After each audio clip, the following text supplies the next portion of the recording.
From his ranch outside the tiny town of Ucross, Wyoming, author Craig Johnson has built one of the most devoted followings in contemporary fiction. His Longmire novels have sold millions of copies worldwide and inspired a television series that continues to grow in popularity, even though it ceased production in 2017. Northwest Passages heard the pitch for Book 22 a year ago.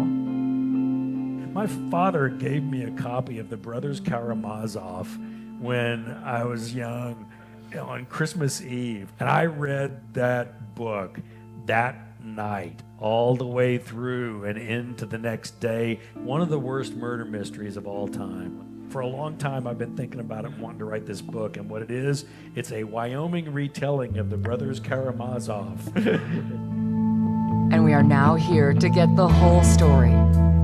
Leading the conversation is Comma's managing editor for Enterprise and Live Journalism, Donna Wares. Please welcome them both back to the Northwest Passages stage.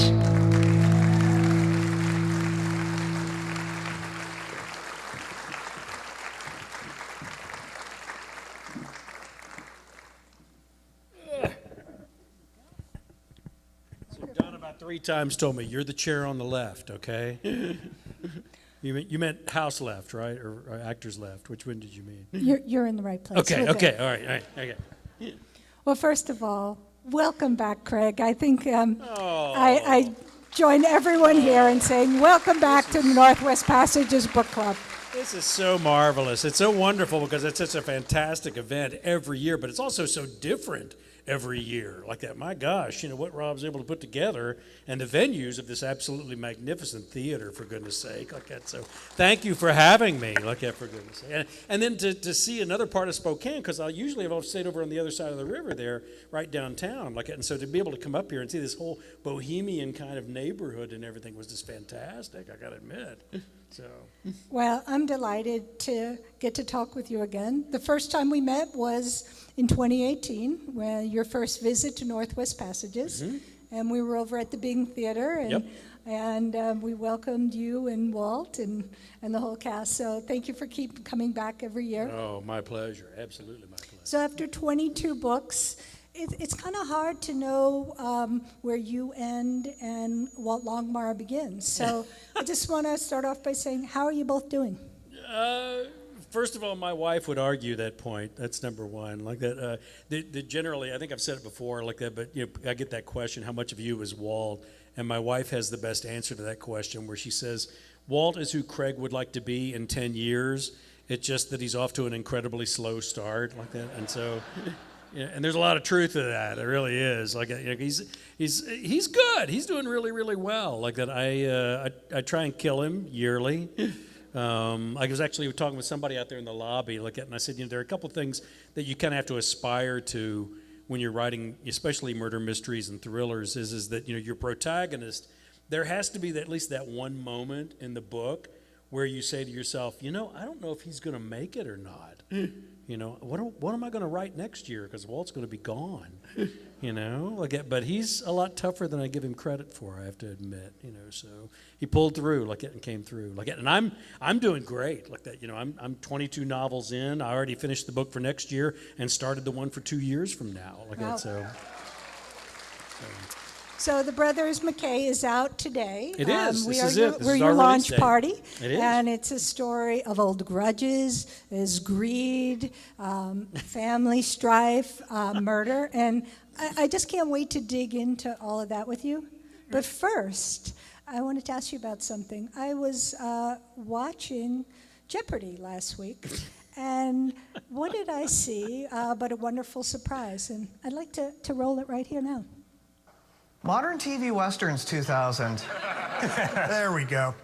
This Crime of the Week drama, starring Robert Taylor as a troubled sheriff, ran for 6 seasons, despite being snubbed for awards. It's called Longmire.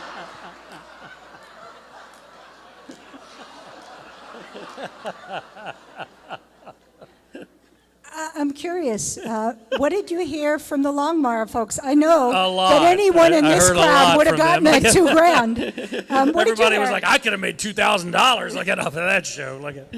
No, it's been interesting, because we've been on Jeopardy about 4 times. We've been a question on Jeopardy about 4 times, and then it's kind of odd that because there was another instance even with the New York Times cooking section. The Stilson, is that his name? The fellow that does that, he's mentioned Longmire about 4 times, and so it's nice, whenever you've got that kind of a follow through as far as the people that really enjoy both the television show and the books. I have to admit. So, but yeah, I would have got that right. I would have got it right. So your new book is really a wild ride, and it opens with the murder. It's not gonna spoil anything for anyone, but it opens with the murder of Pepper McKay. It does. And he's a wealthy rancher, said to be the most hated man in all of Absaroka County. Yeah, I think the first sentence of the book is that it was not so much of a surprise to the people of Absaroka County that Pepper McKay was dead. It was more of a surprise that it had taken this long for somebody to finally kill him. And I think every one guy. We all have that one guy that everybody's like, how have they made it this far? So, well, I'm wondering, did someone specific inspire the idea of writing about a coarse, terrible, they did, but man? I can't say that in Wyoming. I can't say that in Wyoming because everybody will figure out who it is. So I can say it here, but not back home. So it was someone from Wyoming. Okay, yeah, it was. It was. So the suspect list is pretty long. It includes his 4 sons. You have the one son who's kind of a charmer, other one's a journalist, the other is a reclusive monk, and then there's a ranch hand who runs the property. And heck, even Walt has a motive for wanting him dead. Oh gosh, yeah. The more you dig into it, the more everybody has a reason to have wanted to kill this guy. Yeah. It's interesting, and we saw that in the clip that. There's a literary inspiration for this about a father who dies and has a very tumultuous relationship with his sons. Can you talk a little bit about that literary inspiration? Well, I think I touched on it there, that when we were doing the preview for the book, and what happened was I came from, because people always ask, they always say, how did you become a writer? And I'm like, well, I came from a family of readers. That's what it all boils down to. And our idea of hell in my family was to be somewhere without a book. To not have a book was a terrible thing. And so, and one of the big things was, and I guess I found out that this has a specific name, but I can't recall what it is. In Nordic countries, it's a standard, at Christmas time, to give a book on Christmas Eve, that way you've got something to read the entire holiday, and so we did that, the whole time that I was growing up, and I was a precocious reader, I very precocious reader, and read everything, and my father decided he would teach me, and that's when he dropped the Brothers Karamazov on me. And how old were you? I was 14 years old, when he dropped that on me. Maybe a little young to be reading the Brothers Karamazov, right? All 993 pages of it, and so he dropped that on me, and so I started in on it that night and stayed up most of that night, reading that book. Got up the next morning, kept reading that book, and read it for days and days and days and days, and finally finished it And you could never finish a book without having my father get to question you about it and what you thought of it. And so he asked me, he said, well, what did you think? And I said, that's one of the most incredible treatises on society and the culture and art and theology and patricide. I threw that last one in for him, and he said, so you really enjoyed it? I said, I did. I think it's one of the most incredible novels ever written, but it's also one of the worst murder mysteries ever written too. And he goes, what do you mean? And I said, if you get to book 8 and you don't know who killed the old man, you're an idiot. And he's like, really? You think that was the case? And I said, yeah, I do. And he says, there's a couple pieces of information that you may not be aware of.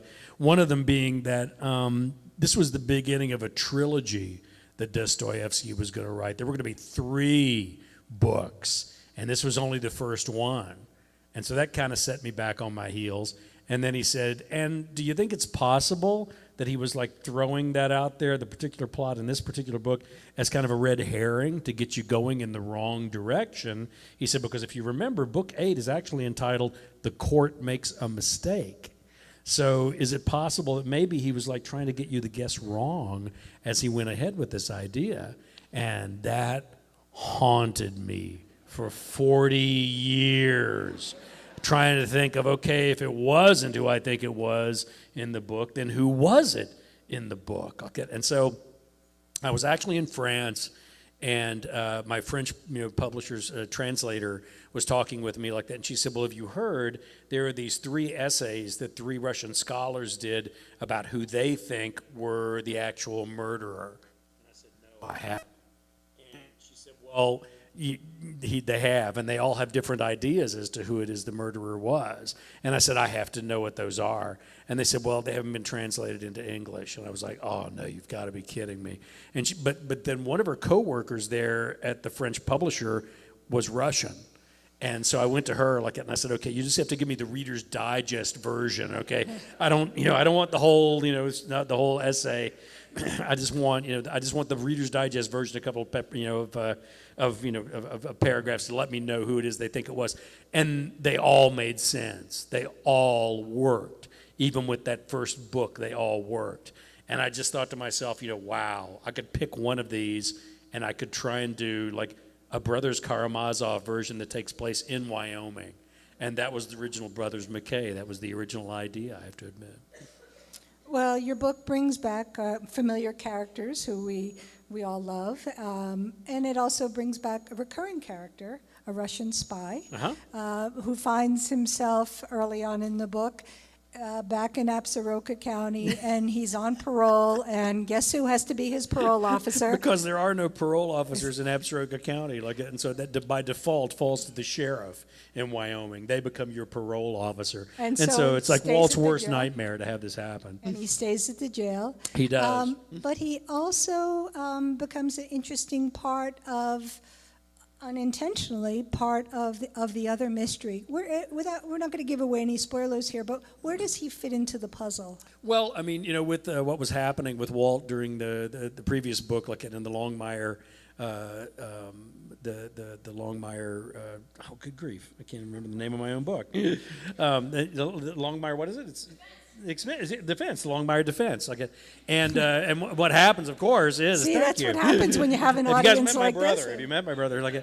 But yeah, it was one of those things where, I thought, okay, they're going to bring in some heavy hitters. This guy's got a lot of money, and he can, bring in whoever he wants to do this job to get rid of Walt. And so they do hire this one individual, Maxim Sidorov. And so they bring him in, but Walt defeats him. Is able to defeat him and I knew in the back of my head that the Brothers McKay was in the distance, and I needed somebody who was going to be a Russian expert, and I thought, I'm going to keep him alive just because I need him for this next book and then as it turns out, he actually becomes a part of the book that's coming out next year. The next year book that's coming out. And so he's kind of like a continuing character, but then we'll see if he survives the next book. We'll see what happens.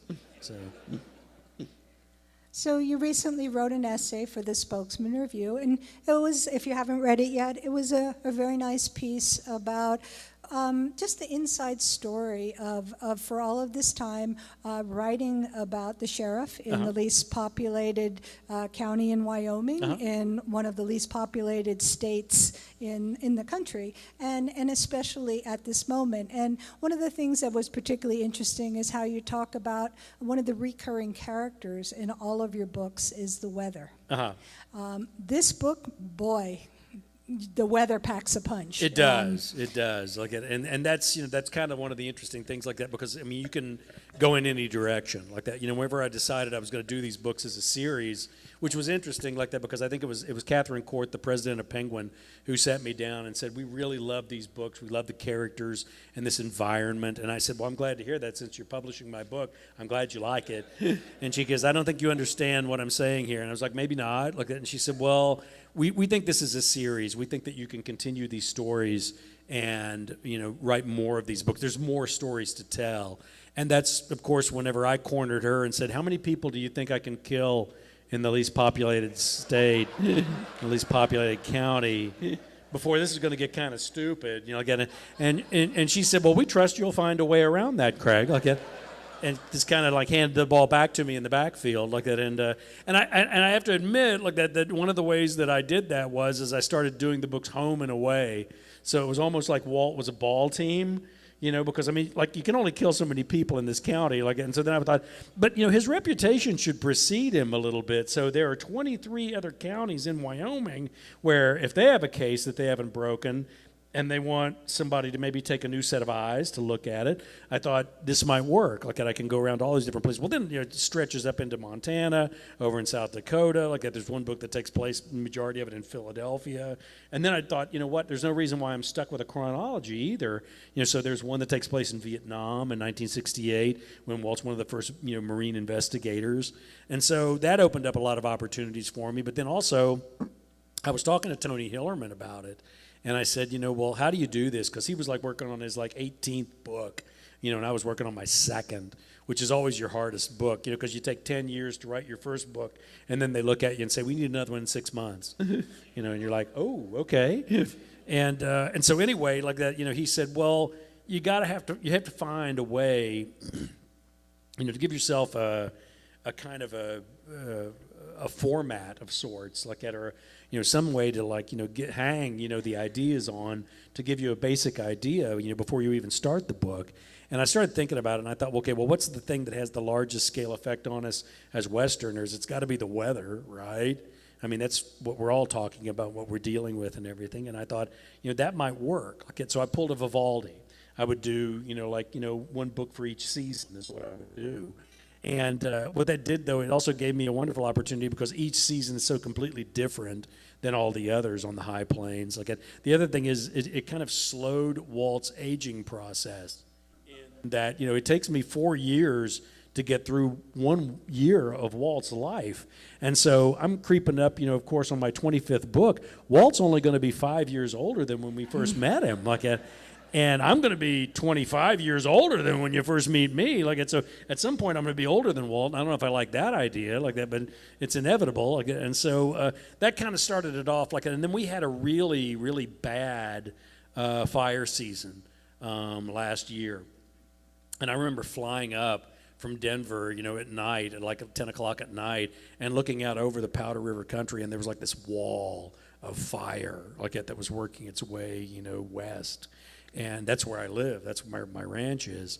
And I couldn't wait. And that's also Crazy Woman Canyon, right? Well, you know, Crazy Woman Canyon is more close to into the Bighorn Mountains.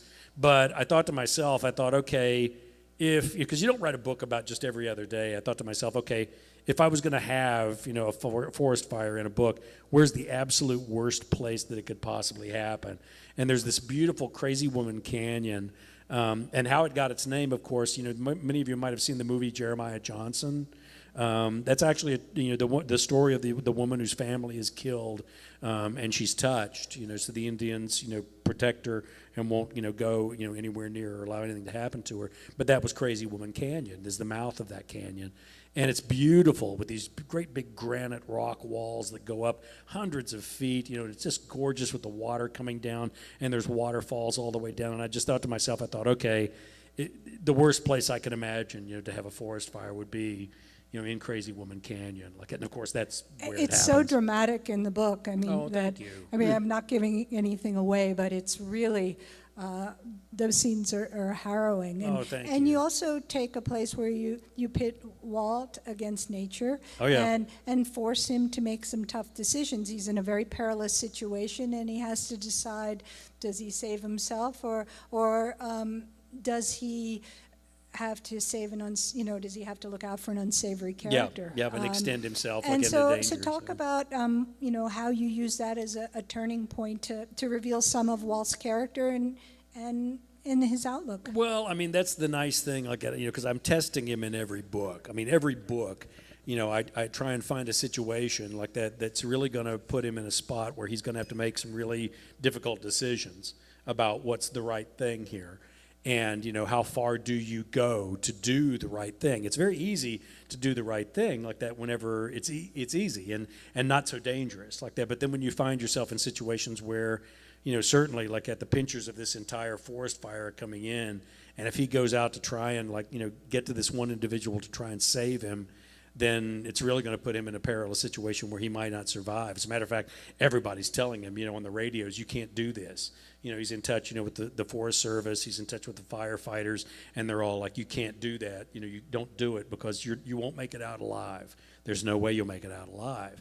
And so even, faced with that kind of a situation, he decides, what, I'm going to have to get up in the morning and look at myself, and so I have to do this. I have to go and follow my way up into this canyon, to try and save this one individual like that. And, that's that moment. That was the moment where I was like, definitely, after he got up in the canyon, where I'm thinking to myself, yeah, he might not make it through this. He might not make it through it at all.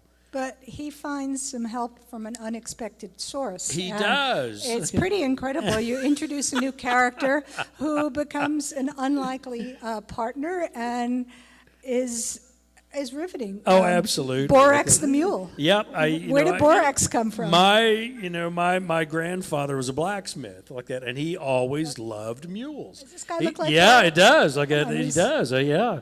And he always would tell me like that. If you ever find yourself in a position where you need a good steady animal like that, give up that get up the horse and go with a mule like that. And I remember when I was doing a lot of the research actually for Depth of Winter like that, I went and did. I think I told you guys about that one time before like that, but we did the mule trip down the Grand Canyon, going all the way down to the bottom and all the way back up, and it was like in February, and I made my wife do this, which it's amazing that our marriage actually survived that, to be honest, because I found like the perfect vacation that was the worst of all elements, of what she didn't want to do, and so but I still remember that it was kind of funny because the mule driver, I remember him telling us, look, on your way down on that narrow trail on that mule, because there are no guardrails or anything. I mean, you're just, if you go off the edge, you're off the edge, and you'll drop like 3,000 or 4,000 feet.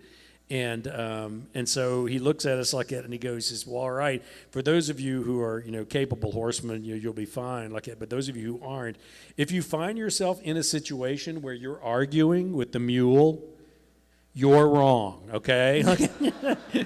Because there are no suicidal mules, okay?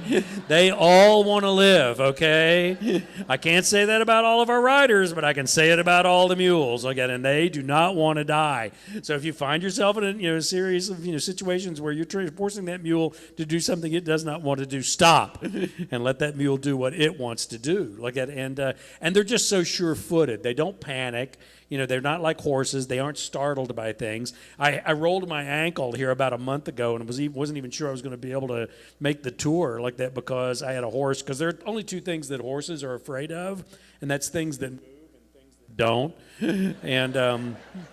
And so I had this horse that I've had for 8 years, and I'm feeding him like that. And all of a sudden, the sound of the grain hitting the bottom of the bucket set him off like that. And he jumped, sideways like that. And there's always this part of you that thinks that you can get in the way of a 1,000-pound animal and stop them from running off. That's a dumb move, too, I got to tell you. And so he slammed me up against the 6x6, and I rolled my ankle, and I got limped back up to the house, and Judy's like, what are you doing? Are you okay? And I'm fine. I just rolled my ankle. I'm all right. And I got up the next morning, and it was like as big as a cantaloupe, and all bruised up and everything. And so I went into the hospital, and they took a look at me, and the doctor who knows me, he says, Craig, most people, when something like this happens, they come into the hospital right away. And I was like, do they really? And they don't sleep on it and see what happens? He said, no, they don't.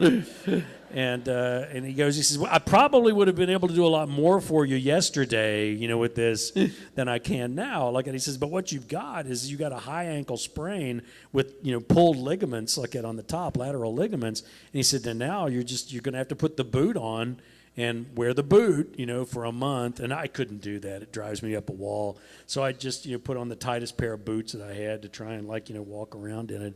And but it's just one of those things like that where a mule would not do that. Well, that was interesting in the book where you talk about the difference between horses and mules and how they react to dangers and unexpected. And that's why Borax comes through. Oh, absolutely. And he's tough. He's a big guy and he's tough. And he's even bigger and tougher than Walt is. For goodness sake.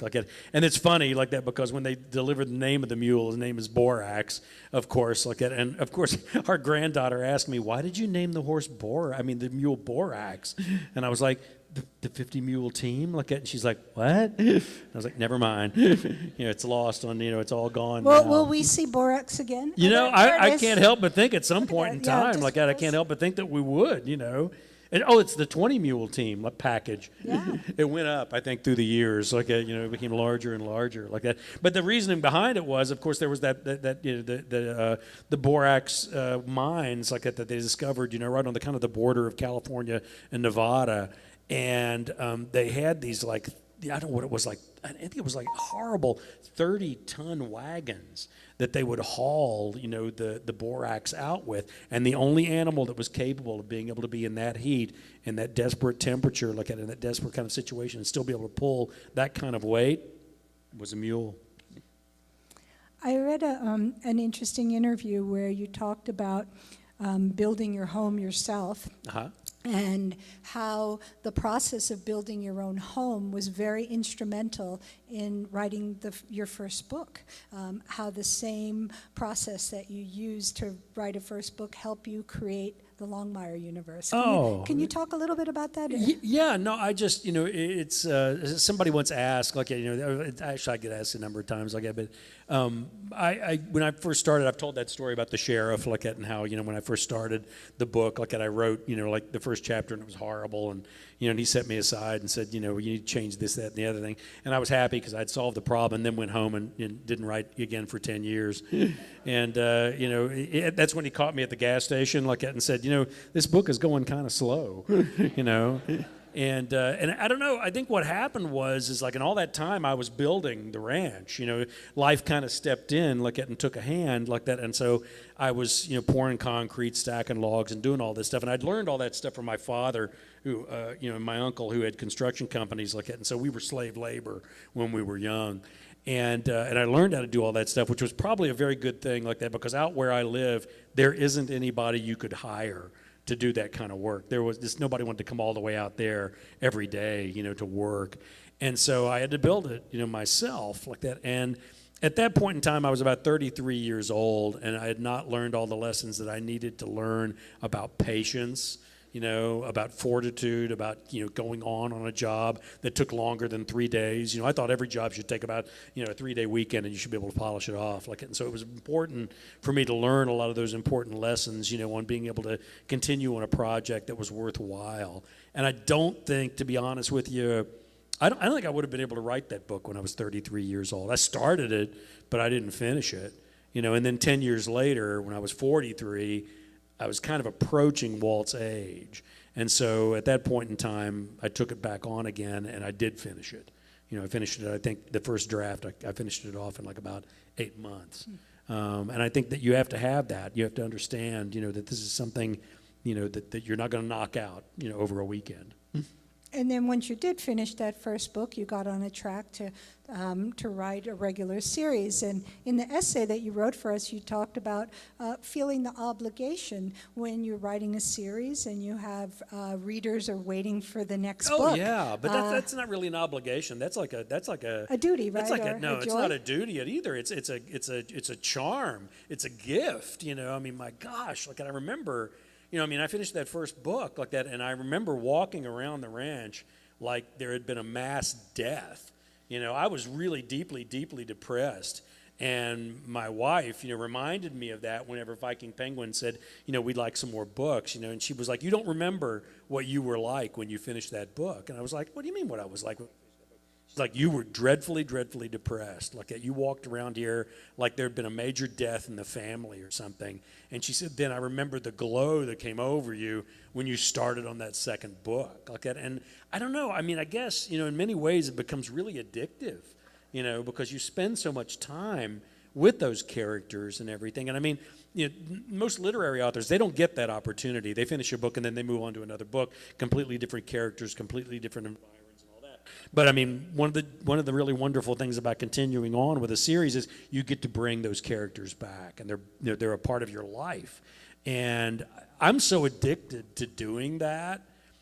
I would really be hard pressed to not continue on and be able to continue writing those books. Like for me, it's just too much of a joy, to be able to do that. And then one of the rewards, is to have all these lovely people that are waiting, for that next book like that. And I'm the same way.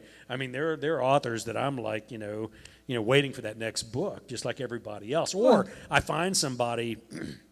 This is the horrible part. Whenever you find an author you really, really love and you find out they died 7 years ago, and you're like, what the hell? And you read everything they wrote like that, but then, I mean, for a long time, I would wander into the library looking for, To Kill a Mockingbird 2, like that. And then they came out with that rough draft, which never should have been published, and so, but, that, to me is one of the joys, is, and then I always remember, whenever I meet literary authors that put out a book every 5 to 7 years, they piss me off. I'm like, come on, I'm doing one a year. Come on, let's go. Let's get on this. Let's do it. Well, I'm curious. In your genre, mystery genre, there's a lot of amazing authors who are like you, who people wait for the book. Who do you think right now in your genre, your contemporaries, who's at the top of their game that oh my you gosh, enjoy? There's so many. There's so many. And the problem with doing a list like this is I'm going to make a lot of enemies when they hear this list. but I mean, they're obviously at the writers that really have it down so well.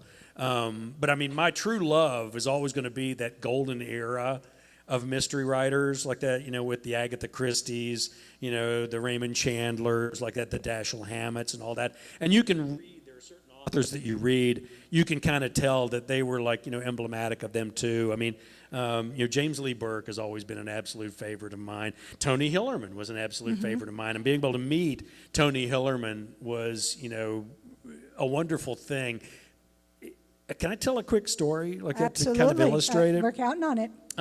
It's kind of, it's kind of like a dicey proposition to meet your heroes, because they might turn out to be as wonderful as you think they are, and then again, they might not.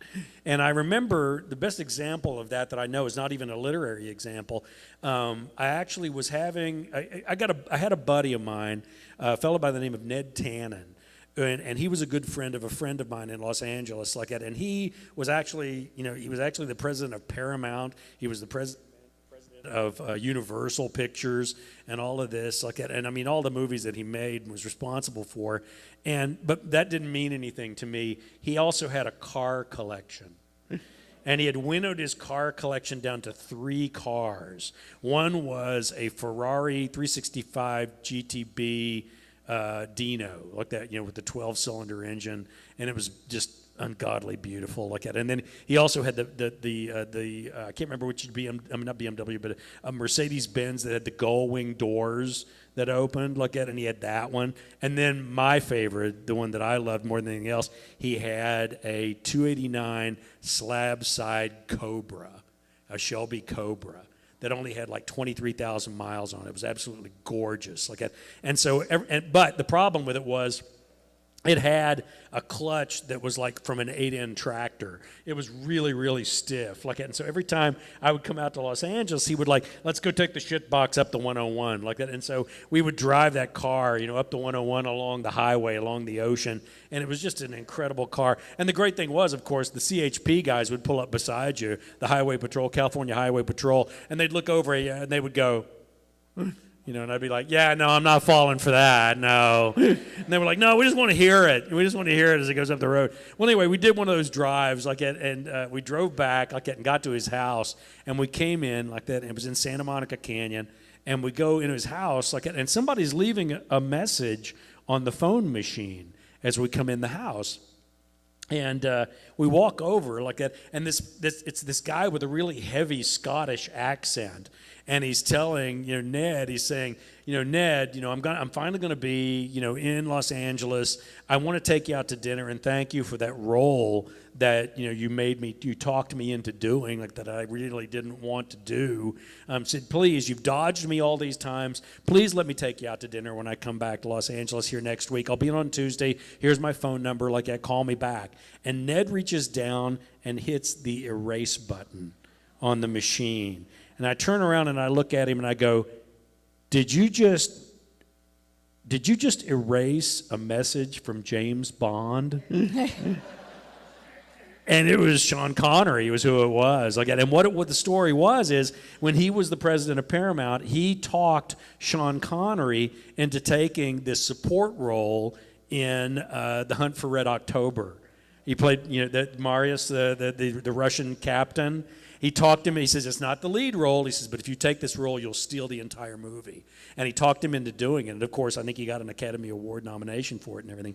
And I said, I cannot believe that you just erased a message and a dinner invitation from 007 like that. And he looks at me like that, and he goes, Craig, let me give you a piece of advice.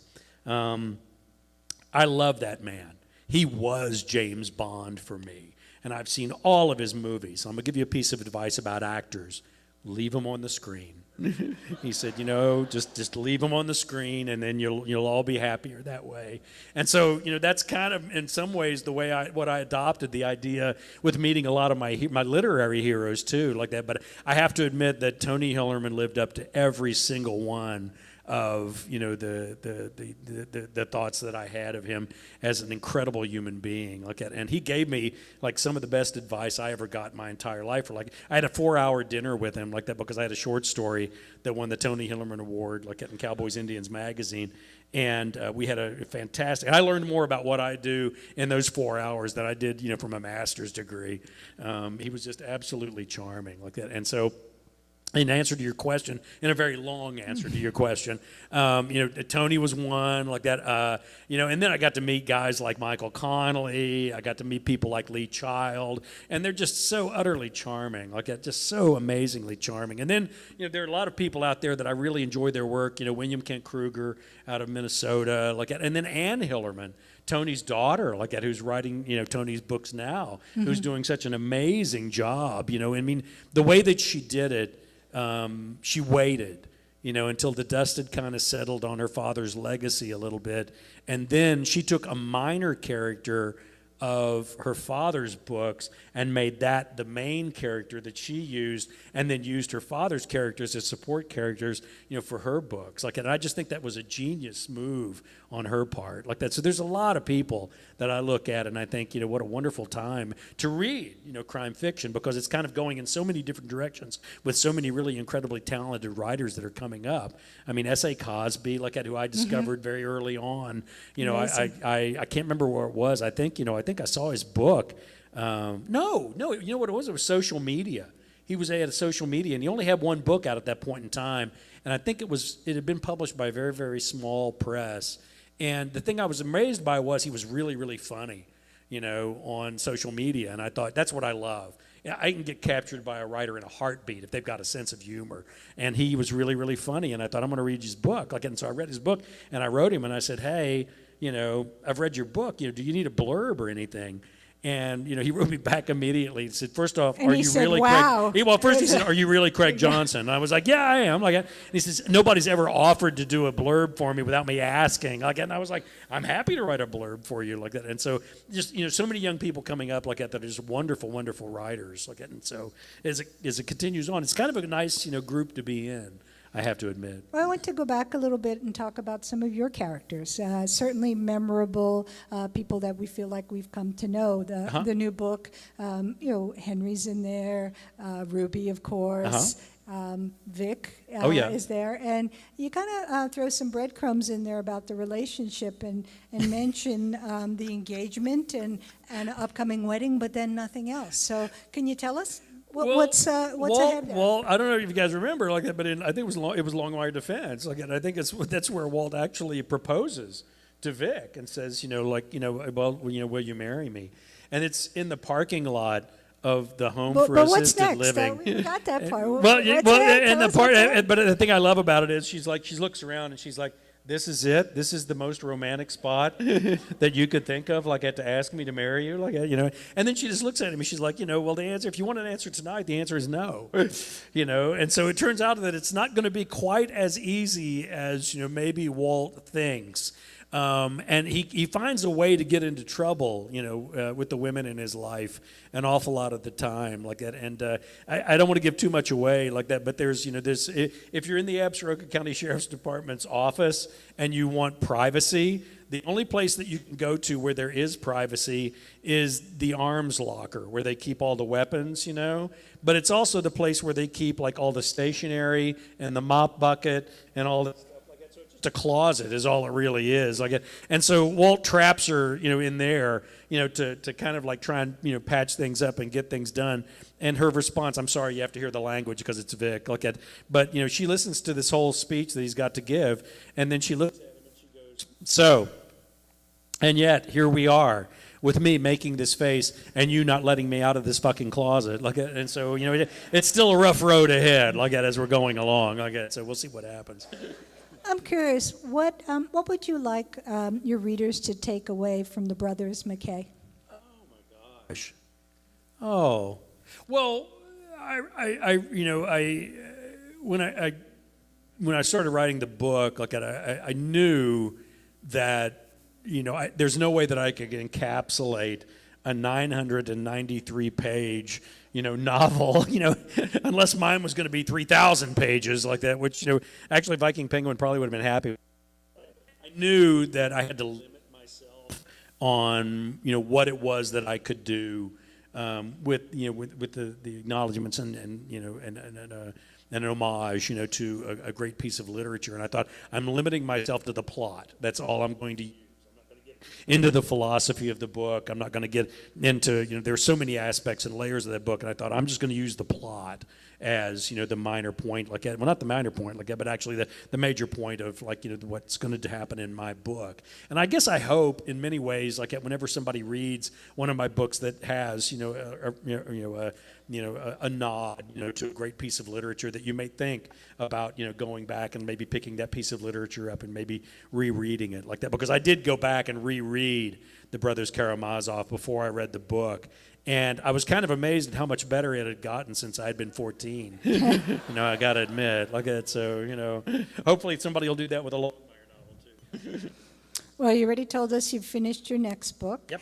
And so I really have just one question, one final question before we go to let our readers ask you some questions, is after 22 books, everyone, we feel like we know you pretty well, but I'm just going to push you a little bit here. What is something about you that might surprise all the people who've been with you for so many books and so many events? Is there some insight, something you could share that might surprise your readers? I'm not sure. I know this is not going to surprise anybody though, but I was doing an interview and they were asking me. They said, "Well, you've got one more day before you go out on your tour.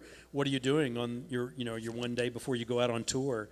And I was like, I have 2.5 tons of river rock I have to hand unload. And they were like, you're going to do that the day before you go out on a 24-city tour? And I was like, yeah, I have to. It's a ranch. So, in the spot that I've got to get the rock into, I can't use any equipment, so it's just me and a shovel is what it is. And so I'm still a little sore, I have to admit. But then again, that really kind of goes back, So you're a working rancher, not just a full-time writer. And I mean, it goes back to what I was talking about before, in the sense that, I mean, I make the joke a lot of times because I'll go down and I'll be shoveling out the barn, and that's when I do some of my best thinking, because it doesn't take a lot of brains to shovel the horse manure out of a barn. I got to tell you, whatever brains that took is long gone.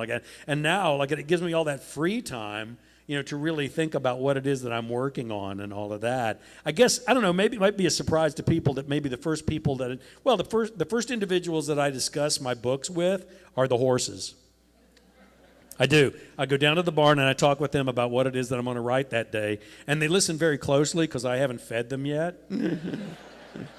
Which is the way Judy does me. If she wants a piece of information out of me like that, she's like, yeah, no dinner till I get to read that first chapter like that. And so, and she still is my first reader like that. That's absolutely important to me like that, because she's a very shrewd reader like that, in the sense that, she's much better educated than I am and much more knowledgeable in literature and just about everything else in the world than I am like that. But the other thing is that she knows me better than all of the editors back in New York. And, she can spot, those little parts of me like that are in there like that. And maybe some of them that she really loves and need to be expanded on, and then some parts she doesn't particularly care for that maybe I need to pull back on a little bit too. Like that. So, but I don't know if those are really, I don't know if those are real wake-up calls or anything like that. I don't know. Maybe there aren't any secrets left. I don't know. Maybe I've given you guys everything certainly as far as I'm concerned, like that, because I don't find myself very interesting. I find Walt very interesting, like that, but I have a limit to my interest in myself, I have to admit. Well, thank you. This has been just a pleasure. Oh, please, all mine, Donna. And you're such a wonderful joy. interviewer. Thank you so much. Well, our first reader question before we go out to the audience, Bill Moose, who everyone probably saw, what was it, Christy, maybe it was about a month ago, came to Northwest Passages, and he was a guest author, obviously athletic director. He was planning to be here tonight, but he couldn't make it at the last minute, but he sent a question. Okay. So if you don't mind, we're going to start This with is a question. worrisome, isn't it? Like We're going to start with a question from from Bill Moose. And his question is, how would you compare a speeding ticket in Wyoming to getting one in Montana, where he was an athletic director and had some experience? So I know you both have discussed this topic. We have. And I thought maybe you could share some insights with our Well, okay, Bill right Van off, Vliet. I have to admit, this is one of the dirty. This is a dirty little secret. I have to admit. Whenever you have certain benefits, would come from and the bar the bar for celebrity in Wyoming is very, very low. Okay, and it's actually become a point of time where I think I know just about everybody in the law enforcement community in Wyoming. And so when I get pulled over in Wyoming, it's really embarrassing because they all know me. And I'm almost like, just give me the ticket. And they're like, no, I'm going to stand here and ask you why it is that you're doing 102 miles an hour. And you're going to tell me what emergency it is. And it's really, really embarrassing. It really is. And so generally they don't give me the ticket in Wyoming. Montana, they give me the ticket every single time. They don't care. Even if they do know who I am. Bill mentioned it was a $5 ticket. It used to be. Montana. It used to be. $5 in No, Wyoming not too? anymore. Not anymore. No. Back in the day, I don't know if you guys know it or not, back in the day, tickets in Wyoming and Montana, it was like a $5 ticket, and they would give you grief, and really make you sweat it out, because you're thinking, oh, this is going to be $200 or something like that, and that was back when I didn't have $200 to spare, for goodness sake, but then they come back up and they give you the $5 ticket, and tell you to slow it down, and so, but that was back in the day. That was about 20 years ago. Nowadays, it's not quite like that. At my worst situation that happened to me. Actually, no, it wasn't the worst. It was just the first situation that happened to me. I had one book out, The Cold Dish, and we'd been over in Meeteetse doing an event at the library there, and Meeteetse, if you don't know it, has a population of 327. So that's a big town in Wyoming. And so I was over there doing a library event, and we're coming back, and I think it was 50 that cuts through Burlington and Otto, which is maybe one of the loneliest roads in Wyoming, and that's saying something. And so we're on our way back, and I'm driving Judy's car, which is a lot faster than anything I've got. And, we pop over a hill, and I'm like, oh, look, a car. Well, then the light bar came on that car. And I pull over and stop, and I know the routine. I've got my license registration hanging out the window beside this guy gets out. And he comes walking up, and this guy is huge. He's 6'8" or something like that. I mean, if Wyoming's Highway Patrol was to have a poster boy, he would have been it, okay? And so he takes my license and registration, and he goes, do you know how fast you were going, Mr. Johnson? And I looked up at him and I said, if I guess right, do I still get the ticket? And he said, I said, I think I was about 7 miles over the speed limit. I'm kind of hedging my bets. And he says, no, you were about 17 miles over the speed limit, Mr. Johnson. And I turned to my wife, Judy. I said, well, I'm getting a ticket today. And he looks at my driver's license and he looks at me. He looks at my driver's license again and he goes, I read your books, Mr. Johnson. And I turned to my wife and I go, this could go either way. And he said, no. He said, I love your books. He said, I love your books because of the humor that's in them. And he said, anybody that's in law enforcement knows the only way that you can get through the day is by having the sense of humor. It may be a dark sense of humor, but it's a sense of humor. And he said, I love that about your books. And we're having this marvelous conversation that's going on for about 5 minutes or so, 5 or 10 minutes. And then he looks at me and he goes, and throughout this entire conversation, I am fully aware that he is still holding my license and registration. And then he stops for a moment and he goes, I'm going to run back to the car and I'll be right back. And off he goes with my license and registration. Like that. And I'm like, oh boy, here we go. Like that. And so I'm sitting there with Judy. And after about maybe another 5 or 10 minutes, he comes walking back up and he hands me the blue warning ticket. And he says, we'd like you to slow down, Mr. Johnson. We'd like to get some more books out of you. And I was like, you betcha. So. Now I'm going to turn it over to Christy. All right. This is the new theater for me, so I'm going to start over here, try and move up there, and go this way. So you can hold your hand up if you have a question, or I can start with one. I was noticing that people were handing you badges. I saw a Spokane badge. Does that happen to you a lot? It does. It does. Like there's a standard like that, in law enforcement that came over from the military. I don't know if you guys know about challenge coins, and I don't know if you know the history of challenge coins. And at some point in time, I'm going to try and work them into like one of the books as a clue. But what it was like whenever American pilots were flying for the French in World War I, if their plane got shot down behind enemy lines, they had to make it back through enemy lines and get back to the French side. And so the French gave them these coins, and I can't remember the French name for it, but it was a challenge coin is what it was. If you got challenged as an American trying to make it back into French lines, you could produce that coin, and they would, recognize you as an American and let you come, back into the back into France is where they came from, is where it actually all started. And so then, it became a challenge in the military.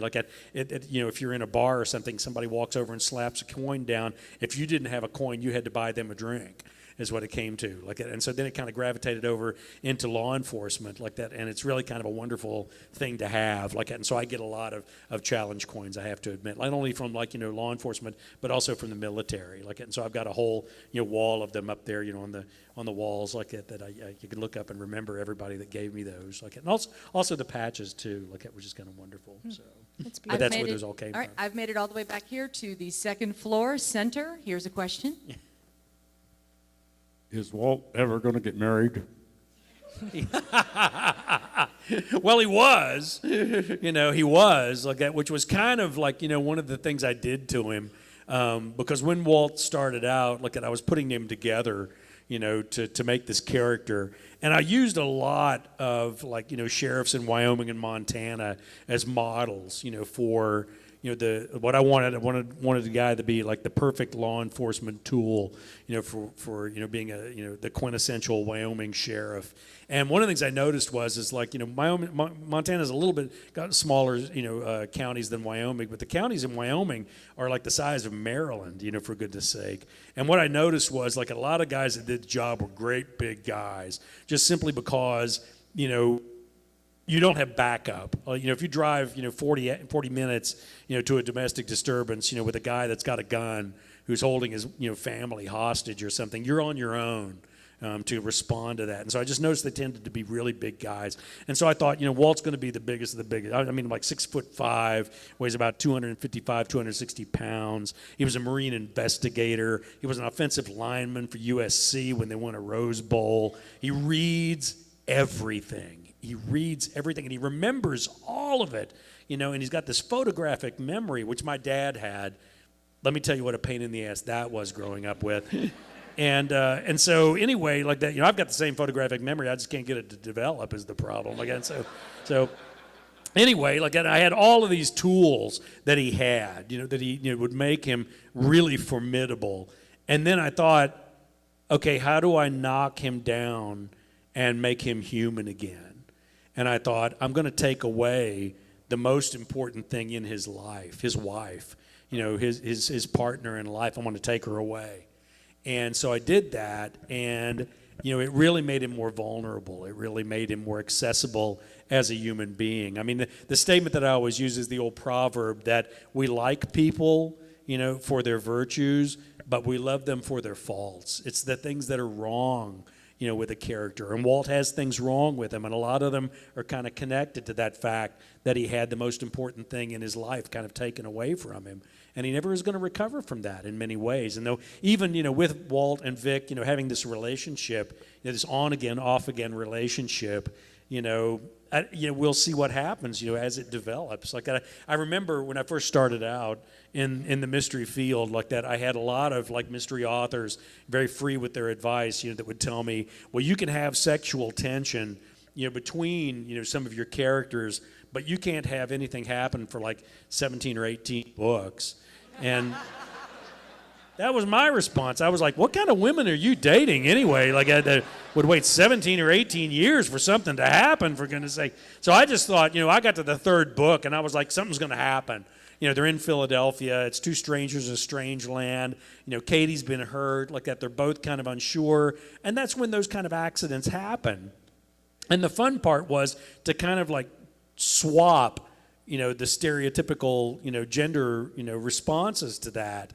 And, because Walt's response to that accident happening with Vic is, look, that was a big mistake, and, we're never going to do that again, and we're going to just pretend like that didn't happen. And Vic's response is the more masculine response, which was, oh, yeah, no, that was pretty great, and we're definitely going to do that again, yeah, And so that's kind of been the fun part, to see they're never on the same page, the two of them, as far as that relationship is concerned. I don't know if you've ever been in that relationship, but I have. And, it's really difficult for them because they're always off foot, not off their balance like that, and getting this relationship up and going again like that. And so it's interesting to see what's going to happen like that. And I can't give you an answer to that. You're going to have to just, write it out with me and see what happens. So. What happens? I am to your right, moving back towards the front. Hi, long-time listener, first-time caller. I would like to know how your wife would answer the question about what do we not know about you. Oh. Ooh, I like that one. Huh. What would she know? It's the parts that Walt doesn't have like that. I mean, she knows I've got a temper, and it's something that I have fought with my whole life. And I'm much better now than I used to be like that. But I used to be kind of stupid, with my temper. And she was the one that had to, listen to it, when I would go off, on these tirades about things like that. And then, look at me and go, did you feel better now that you've blown all that off? And I'm like, yeah, I kind of do a little bit like that, But then as time went by, I realized all I was doing was raising my blood pressure, and I really didn't need to do that anymore like that. And so, I don't know. And then what else would she know that nobody else knows?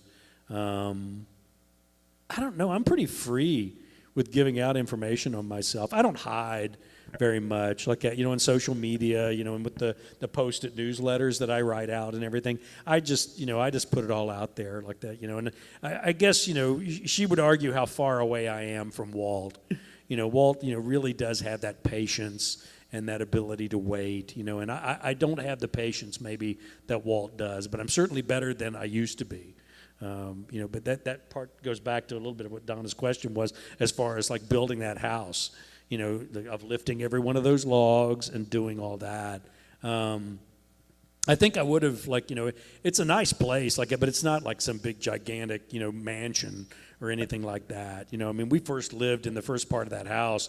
It was only about 32 by 24.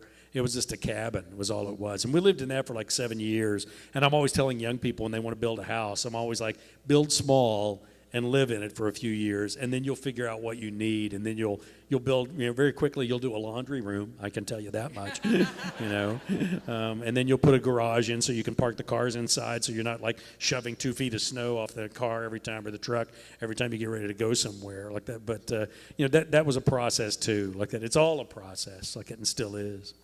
I am dead center in the comfy seats, 5 row back. Here we go. As you said, you have an underdeveloped photographic memory. Do you have to go back and read some books to say, did I make Vic left-handed, right-handed? Where did Henry meet Lola? I've got a secret weapon for that. It's called George Guadell, the guy that does the audiobooks for all of my books. And the one thing we have plenty of time for in Wyoming is driving. So what I'll do is if I know that there's a book that's going to harken back to one of the previous books, I'll take the because I still have work with CDs. Like that gives you an indication of where my where my level of technology is. But what I do is I take the CDs and I put them in the truck. And then when I'm driving 6 or 7 hours somewhere like that, by the time I drive there and come back, I've listened to a whole book. And I remember all the details that come back. And then also find, one of the things I've also done with a lot of the older books, every book, I still write them today and still do it, is I'll put little bookmark stories in a book for a future book that I want to come back to. And, there's even one in the Brothers McKay. There's a character who actually finds himself in a situation where he's up elk hunting in the mountains, and this is a true story. Some guys stole his tire chains because a storm came in and was burying him in snow, and they stole his tire chains.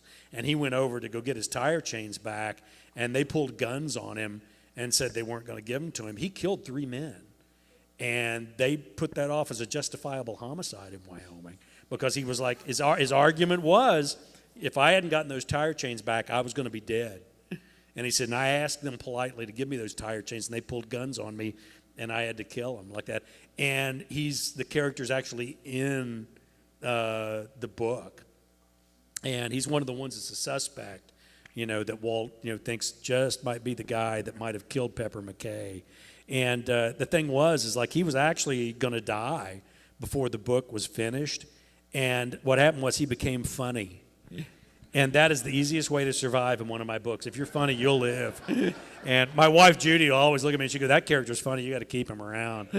And, there's a part where Walt goes to talk to him about, the possibility that he might be, one of the suspects, because he's actually killed people before, so he knows he's capable.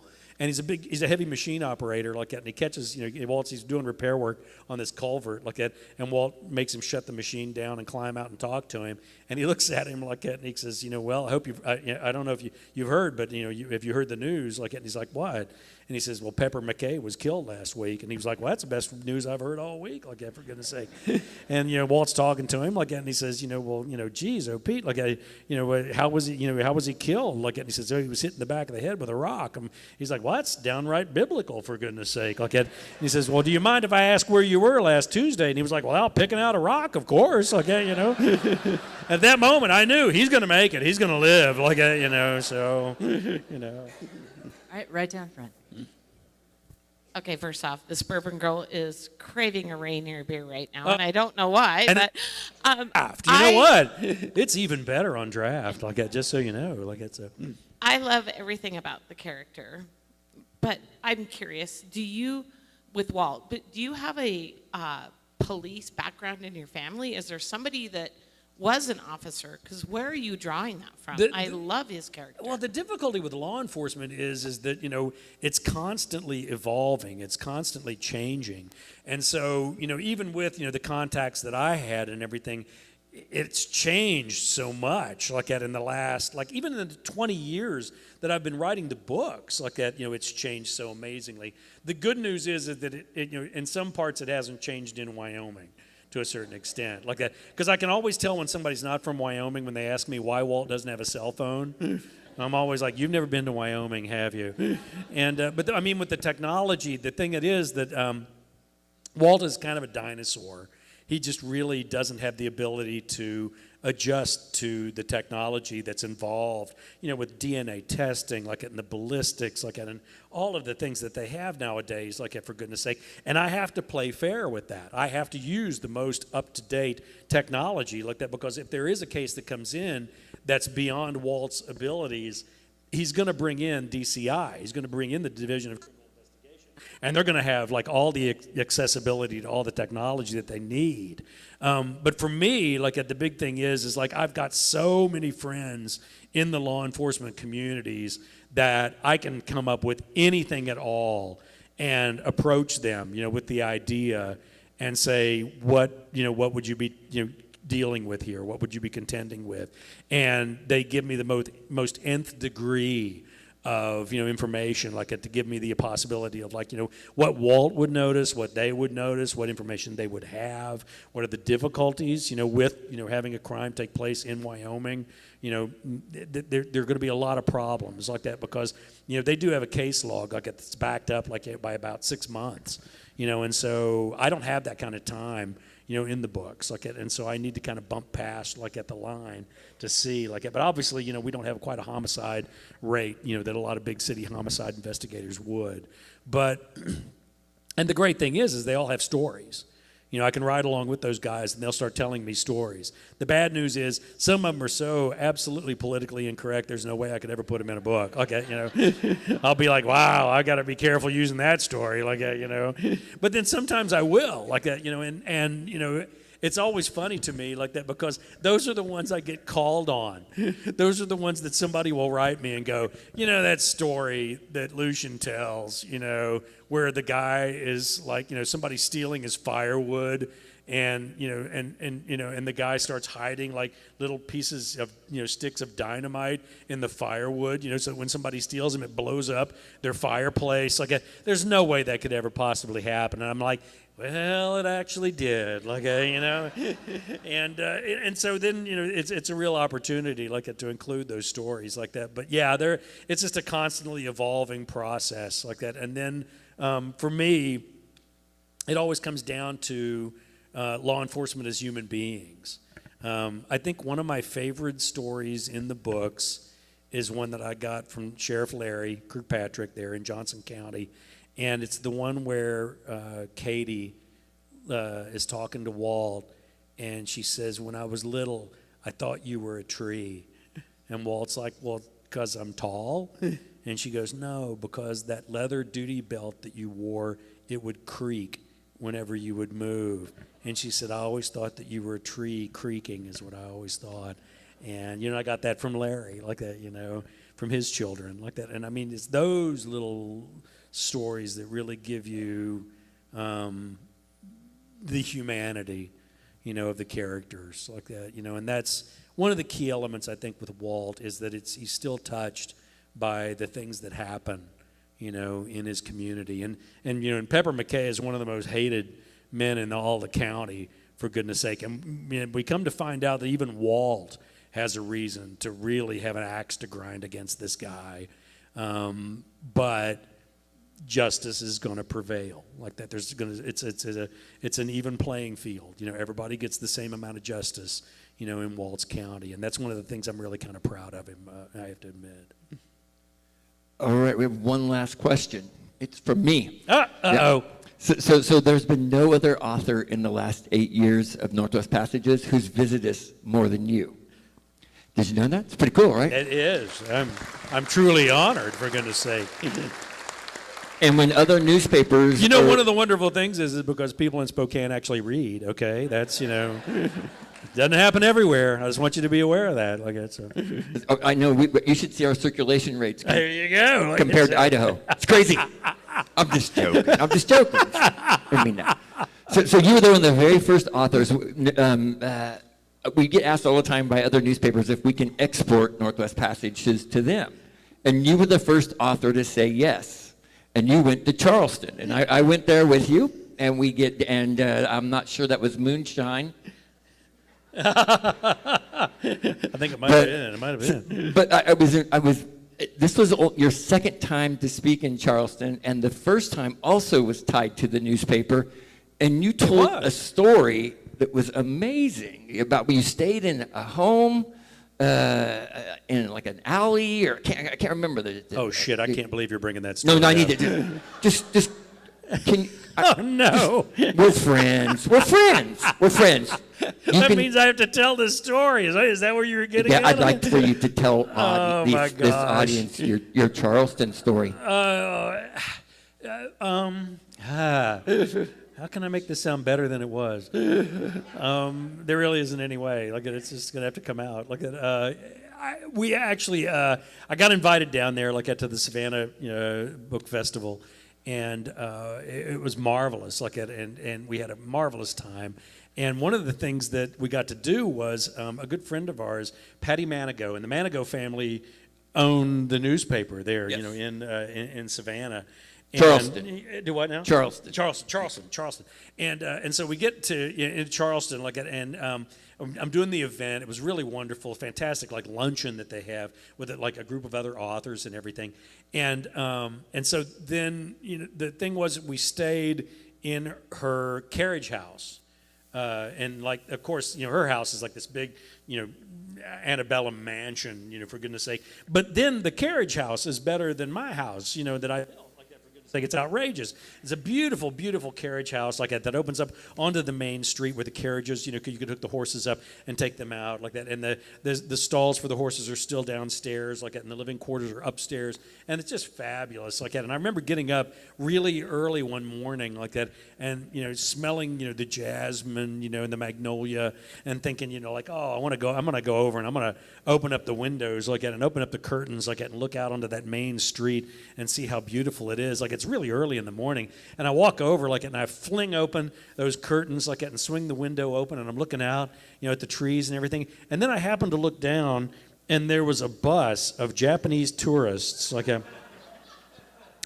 Did I mention that I didn't have any clothes on? Like I had just walked over and opened the door, opened up the window, like that, and there I am standing there with nothing on, like that, I might have had my hat on. That might have been the only thing I bothered to put on, like that, which probably caused even more storytelling, among the Japanese tourists, like that. And so then I quickly closed the curtain and ran back for my life, like that. That was the story I wanted to hear. I don't think that made it into the papers. I don't think it was like actually, especially with the photographic evidence or anything like that. So. What I love about that is that was the first book club where they got to see the full Johnson. Yeah. So.